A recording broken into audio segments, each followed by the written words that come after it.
రాజ్యాంగాన్ని కూటమి ప్రభుత్వం అగౌరవపరుస్తుందని మాజీ మంత్రి గుడివాడ అమర్నాథ్ అన్నారు. సౌత్ కోస్ట్ రైల్వే జోన్లో కేకే లైన్ లేకపోతే ప్రయోజనం ఉండదని, తనపై ఎన్ని కేసులు శిక్షలు పడ్డా కేకే లైన్ జోన్ కోసం ప్రజల పక్షాన పోరాడతానని స్పష్టం చేశారు.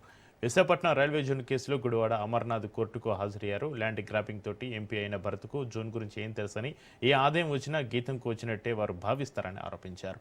ఓవైపు కోర్టు భూ ఆక్రమణపైన స్టే విధించిన గీత యూనివర్సిటీ భూదోపిడికి పాల్పడుతుందని ధ్వజమెత్తారు. ఇప్పటివరకు కూటమి నేతలు ఎవరైనా జోన్ కోసం, ఉత్తరాంధ్ర ప్రజల మనోభావాల కోసం పోరాటాలు చేశారా అంటూ అమర్నాథ్ ప్రశ్నించారు.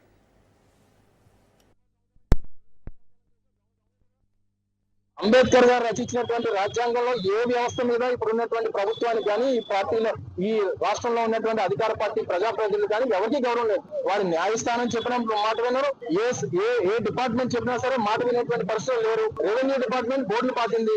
గీతం కాలేజ్ లో ఈ భూమి రెవెన్యూ డిపార్ట్మెంట్ కానీ అయినా బోర్డులు పక్కన పెట్టి నిర్మాణాలు చేస్తా ఉన్నారు.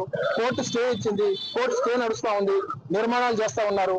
ఓ పక్క ఆయన ఇది 1000 కోట్ల రూపాయల భూమి నా దగ్గర ఉండేది, ప్రభుత్వ భూమి 1000 కోట్ల రూపాయలు గాలి చేస్తుంది, 5000 కోట్లు కాదు తప్పుగా చెప్తున్నారు వైఎస్ఆర్ కాంగ్రెస్ పార్టీ నాయకులు అన్నారు. అంటే 100 రూపాయలు దొంగతనం చేస్తా, 1000 రూపాయలు దొంగతనం చేస్తా, దొంగ కదా అంటే ఆయన ఒప్పుకుంటున్నాడు కదా నేను 1000 కోట్ల రూపాయల భూమిని కబ్జా చేస్తాను అన్నటువంటిది.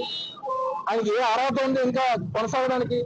వాళ్ళ ఎంపీగా కొనసాగేటువంటి అర్హత లేదు. ఆయన తక్షణం రాజీనామా చేయాలి, ఆయన క్రిమినల్ కేసు వేయాలి. సో డెఫినెట్ గా మా పోరాటాలు ల్యాండ్ స్టాంప్స్ మీద కానీ ఈ ప్రాంతం మీద సంబంధించినటువంటి ప్రాజెక్టుల విషయంలో అన్ని విషయాల్లో వైఎస్ఆర్ కాంగ్రెస్ పార్టీ పోరాటం అనేటువంటిది ప్రతిపక్షంగా కొనసాగుతూనే ఉంటది.